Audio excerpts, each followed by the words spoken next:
Your kids just can't help it. They love playing video games. That's no problem. More than 70% of American households play them. And whether you're a kid or an adult, some of us play games every day. Among that group, some can game and get on with their lives, but some can become incredibly addicted. We've been investigating this issue. Our Mayor Gouache live in studio with what it means to be addicted to video games. I enjoy playing video games just as much as anyone else. There are plenty of positives to it, but the reality is there are people suffering every single day from their addiction to video games. So much so that families are paying thousands of dollars to send their kids to a video game addiction rehab center right here in Washington. Life is all about balance. Balancing your social life, your work life, and your own well-being. For millions around the globe, that balance can easily be interrupted by addiction. But when you think of addiction, it's alcohol or drugs that comes to mind, not video games. This addiction is similar to an eating disorder. If you have an eating disorder, you still have to eat food, right? But what you learn is what foods to avoid. Hillary Cash is the co-founder of Restart, the first video game rehab center in the U.S. located in Bellevue, Washington. They've helped teenage boys as well as some men in their 20s.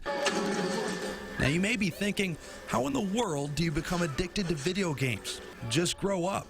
Except it's not that easy. You become a slave, basically, to the addiction, and you really can't control it, so your life becomes, as a result, unmanageable. Restart's adolescent program is for boys between 13 and 18 years old. Cash says they're physically and mentally out of shape at an age where development matters most.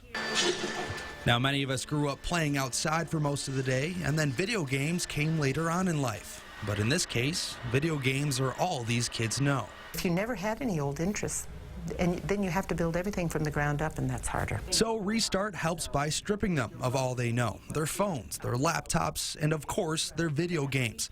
But how do you just take something away from an addict? Well, you give them something else to do. Nature is, in and of itself, very therapeutic. The kids are sent here, a 30-acre ranch in Monroe, Washington.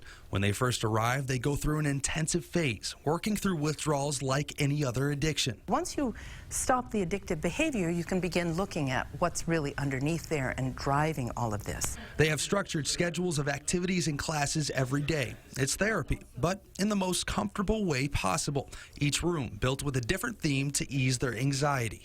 They can do a therapy session in here, close the door, fiddle with Legos, and talk. So we know how addictions to drugs and alcohol can negatively impact someone's life. But how exactly are video games setting these kids up for failure? How does it go from a hobby to here? Our guys tend to withdraw and isolate in front of the screen. And so their social confidence is very low. They tend to be very avoidant socially. Oftentimes, these kids are depressed or suffering from other mental health issues because of their addiction.